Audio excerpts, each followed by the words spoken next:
श्रद्धालुओं, जय श्री कृष्णा, जय श्री राम, जय श्री राधे राधे, जय श्री महाकाल। इस वीडियो में आपको श्रवण कराएंगे सावर्णी मनु की उत्पत्ति तथा आगामी 7 मनवंतरों के मनुपुत्र देवता इंद्र और सप्तऋषियों का वर्णन। श्री मैत्रेय जी बोले, हे विप्र से आपने यह 7 अतीत मनवंतरों की कथा कही, अब आप मुझसे आगामी मनवंतरों का भी वर्णन कीजिए। श्री पराशर जी बोले, हे मुने, विश्वकर्मा की पुत्री संज्ञा सूर्य की भार्या थी। उससे उनके मनु, यम और यभी 3 संतान हुए।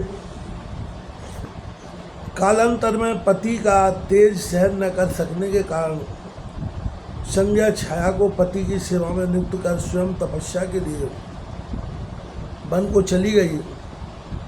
सूर्यदेव ने यह समझकर कि यह संज्ञा ही है, छाया से सनिश्चर है, एक और मनु तथा तप्ती से 3 संतान उत्पन्न की। एक दिन जब छाया रूपणी संज्ञा ने क्रोधित होकर अपने पुत्र के पक्षपात से यम को शाप दिया, तब सूर्य और यम को विदित हुआ कि यह तो कोई और है। तब छाया के द्वारा ही सारा रहस्य खुल जाने पर सूर्यदेव ने समाधि में स्थित होकर देखा कि संज्ञा घोड़ी का रूप धारण कर वन में तपस्या कर रही है।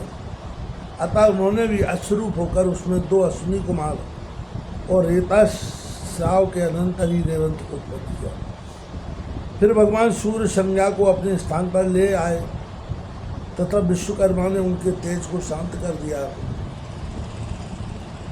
उन्होंने सूर्य की भ्रमियंत शान पर चढ़ाकर उनका तेज छूटा, किंतु वे उस अक्षुण तेज का केवल अष्टमांश ही छीण कर सके। हे मुनि सत्तम, सूर्य के जिस जाजलवान वैष्णव तेज को विश्वकर्मा ने छाटा था वह पृथ्वी पर गिरा। उस पृथ्वी पर गिरे हुए सूर्य तेज से ही विश्वकर्मा ने विष्णु भगवान का चक्र, शंकर का त्रिशूल, कुबेर का विमान, कार्तिकेय की शक्ति बनाई तथा अन्य देवताओं के भी जो शस्त्र थे उन्हें उससे पुष्ट किया। जिस छाया संज्ञा के पुत्र दूसरे मनु का ऊपर वर्णन कर चुके हैं, वह अपने अग्रज मनु का सवर्ण होने से सावर्णी कहलाया। हे महाभाग सुनो, अब मैं उनसे इस सावर्णिक नाम 8वें मनवंतर का जो आगे होने वाला है वर्णन करता हूँ। हे मैत्रेय, यह सावर्ण ही उस समय मनु होंगे तथा सुतप, अमिताभ और मुख्य गण देवता होंगे। उन देवताओं का प्रत्येक गण 20-20 का समूह कहा जाता है। हे मुनि सत्तम, अब मैं आगे होने वाले सप्तऋषि भी बतलाता हूँ। उस समय दीप्तिमान गालव, राम, कृप, द्रोण पुत्र अश्वत्थामा, मेरे पिता व्यास, 7वें संगऋष सप्तऋषि होंगे तथा पाताल लोकवासी विरोचन के पुत्र बलि, श्री विष्णु भगवान की कृपा से तत्कालीन इंद्र और सावर्णी मनु के पुत्र बिरजा, उर्वरीवान एवं निर्मोक आदि तत्कालीन राजा होंगे। ये मुने 90 मनु दक्ष सावर्णी होंगे। उनके समय पार, मरीचगर और सुधर्मा नामक 3 देववर्ग होंगे,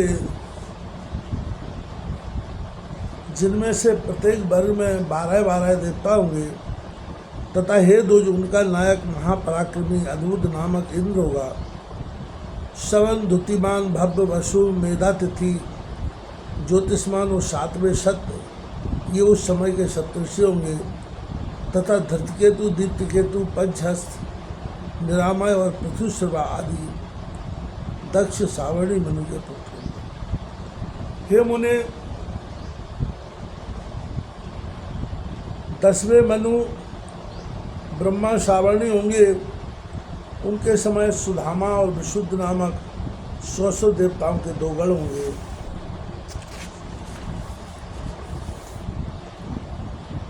महाबलवान शांति उनका इंद्र होगा तथा उस समय जो सप्त ऋषिगण होंगे उनके नाम सुनो। उनके नाम हविष्मान, सुकृत, सत्य, तपोमूर्ति, नाभाग, अप्रतिमौजा और सत्यकेतु है।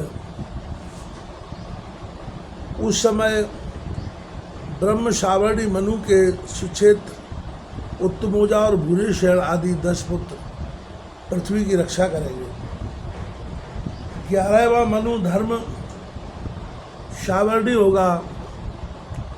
उस समय होने वाले देवताओं के विहंगम, कामगम और निर्वाण रति नामक मुखगण होंगे।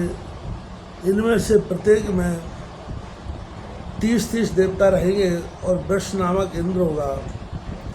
उस समय होने वाले सप्तर्षियों के नाम निश्वर, अग्नितेज, बपुष्मान, घृणी, आरुणी, हविष्मान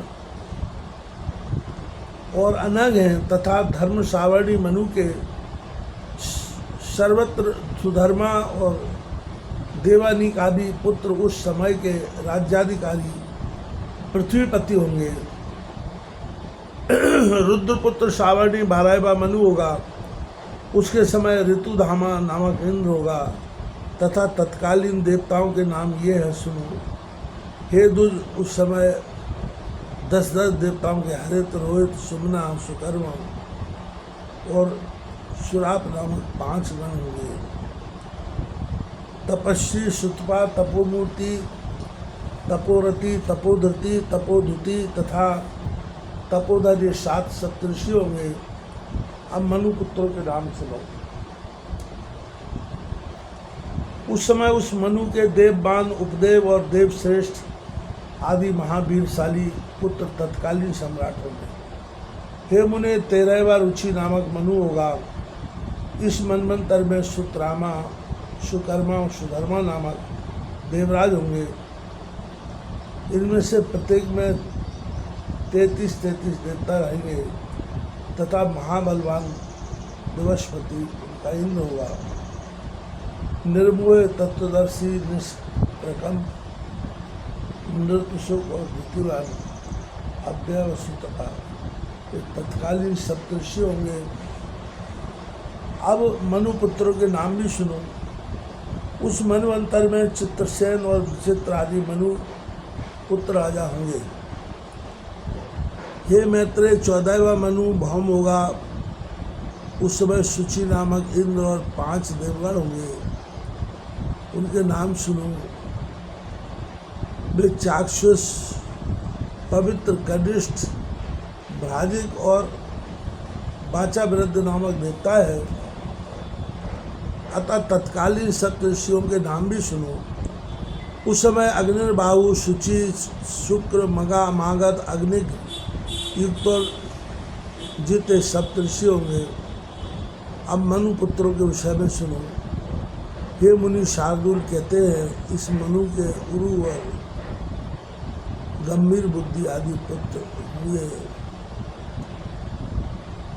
जो राज्याधिकारी होकर पृथ्वी का पालन करेंगे। प्रत्येक चतुर्युग के अंत में वेदों का लोप हो जाता है। उस समय सप्तऋषिगण ही स्वर्गलोक से पृथ्वी में अवतीर्ण होकर उनका प्रचार करते हैं। प्रत्येक सत्युग के आदि में मनुष्यों की धर्म मर्यादा स्थापित करने के लिए मनुष्य शास्त्र के रचयिता मनु का प्रादुर्भाव होता है और उस मनवंतर के अंत पर्यंत तत्कालीन देवगण यज्ञ को भोगते हैं तथा मनु के पुत्र और उनके वंशधर मनवंतर के अंत तक पृथ्वी का पालन करते रहते हैं। इस प्रकार मनु, सप्तर्षि, देवता, इंद्र तथा मनुपुत्र राजागण में प्रत्येक मनवंतर के अधिकारी होते हैं।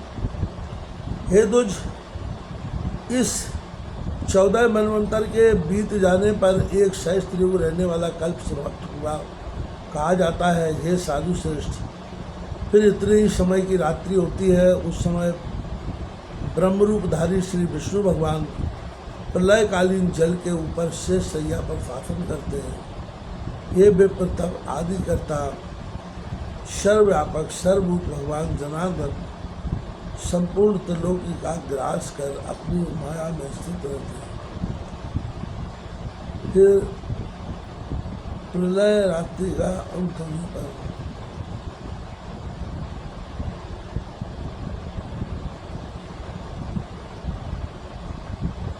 प्रत्येक कल्प के आदि में अव्यवस्था भगवान जागृत होकर अव्यात्मा भगवान जागृत होकर रजोगुण का आश्रय कर सृष्टि की रचना करते हैं। हे दुष्श्रेष्ठ मनु पुत्र राजागण इंद्र देवता तथा सप्तऋषि ये सब जगत का पालन करने वाले भगवान के सात्विक अंश हैं। हे मैत्रेय स्थिति कारक भगवान विष्णु चारों युगों में जिस प्रकार व्यवस्था करते हैं सुनो। समस्त प्राणियों के कल्याण में तत्पर वे सर्वभूतात्मा सत्ययुग में कपिल आदि रूप धारण कर परम ज्ञान का उपदेश करते हैं। त्रेता युग में वे सर्वसमर्थ पृथ्वी चक्रवर्ती भूपाल होकर दुष्टों का दमन करके त्रिलोकी की रक्षा करते हैं। तदनंतर द्वापर युग में वे वेद व्यास रूप धारण कर एक वेद के 4 विभाग करते हैं और सैकड़ों शाखाओं में बांटकर उसका बहुत विस्तार कर देते हैं। और इस प्रकार द्वापर में वेदों का विस्तार कर कलयुग के अंत में भगवान कल की रूप धारण कर दुराचारी लोगों को सन्मार्ग में प्रवृत्त करते हैं। इस प्रकार अनंत आत्मा प्रभु निरंतर संपूर्ण जगत के उत्पत्ति पालन और नाश करते रहते हैं। इस संसार में ऐसी कोई वस्तु नहीं है जो उनसे भिन्न हो। हे विप्र, यहलोक और परलोक में भूत भविष्यत और वर्तमान जितने भी पदार्थ हैं वे सब महात्मा भगवान विष्णु से ही उत्पन्न हुए हैं। यह सब मैं तुमसे कह चुका हूँ। मैंने तुमसे संपूर्ण मनवंतरों और मनवंताधिकारियों का वर्णन कर दिया है। कहो और क्या सुनो।